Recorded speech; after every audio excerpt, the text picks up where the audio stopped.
Now, some say South Africa's Rainbow Nation is a myth that must be unlearned. The Rainbow Nation has come under fire as deep divisions become clearer every day. Will South Africa ever escape this and come together in diversity?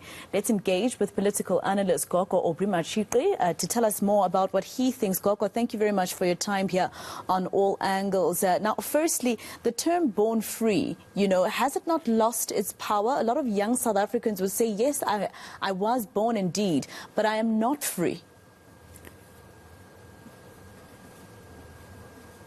Well, I mean, if you look at what has happened since 1994, you can characterize it in many ways. But what I choose to say is that the Freedom Charter says that South Africa belongs to all who live in it. But the reality is that South Africa still belongs to those who conquered it. Now, you may be surprised that young people who were not there during apartheid have higher expectations about what democracy can deliver.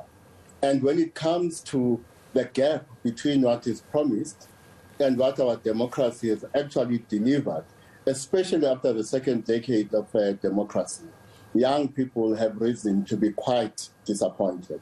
And hence the term born free means absolutely nothing to them. In fact, it's a misnomer. They were not born free because in 1994, what we saw is the potential for a breakthrough that leads to a society that is antithetical to apartheid society. They were not born free. And looking at what you're saying in terms of, young people and realizing that they actually were not born free, we remember your fees must fall protests, etc., which have intensified, and here and there, the voices of the young people have been quiet. But that was something good in terms of showing young people that they can actually stand up against government and say, hey, look, this is what you promised our parents you'd give us. And we don't have free education today, quality education. Well, another thing we must do is to disaggregate the term young people, and look at its class dimensions, and look at its gender dimensions, and look at its racial dimensions. Once you break that down, if you are a young woman who is black, the conditions of underdevelopment are worse than they are for everyone else who is young. If you are a young person, either a young person who's male or female, but are black, for you as a black young person, the reality is that in economic and other terms, and when you look at indicators such as inequality and poverty, you as a young black person bear the brunt of underdevelopment. And I mean, you look at that and you look at what happened at Stellenbosch University and the outcry, the public outcry in the past few days. This is a question that I was actually asking even a few friends and our previous guests, that, the term reconciliation seems not to be used equally amongst all races. It always seems as though it's the black person who must reconcile and forgive. It seems like it's more the black person's burden. Well, let me repeat what I've been saying for years, and I'll stop saying it when South Africa changes fundamentally.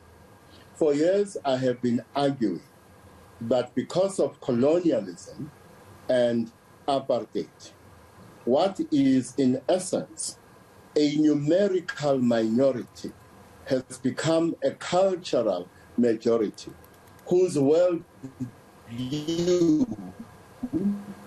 whose ways of being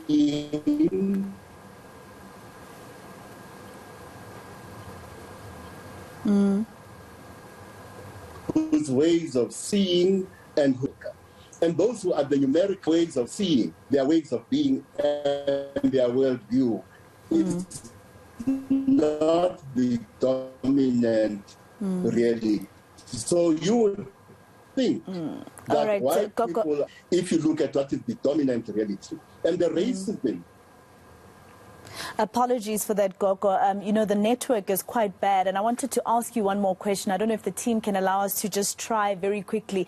You know, I know that it's impossible to speak about freedom without talking about apartheid, you know, but a lot of people would say these days, you know, apartheid is also now being used as an excuse by government officials not to deliver services to the people. If you ask them, for instance, about pit latrines, they'll tell you about the legacy of apartheid. Now it seems like it's an excuse that they're using not to deliver services.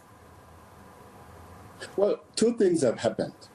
You are right that those, or some in the ANC, those in government are using apartheid as an explanation and as an excuse for the failure. Gogo, you know, I'm going to try and see if the team will be able to connect you again, even if it's for a conversation that I can have with you towards the end of the week or even tomorrow if you're willing, because the network, we cannot hear you. We're struggling so badly to hear you. Gogo Matshiqi, they're a political analyst. I would have loved to poke his brain about other issues, you know, the 22 million rand flag, the fact that South Africa, you know, there's somebody who, AfriForum actually, to be precise, is asking the courts to go back on a decision to say that people are not allowed displaying the apartheid flag. I wanted to pick his brain on what he thinks about all these issues. Hopefully he can avail himself for us again towards as the week progresses.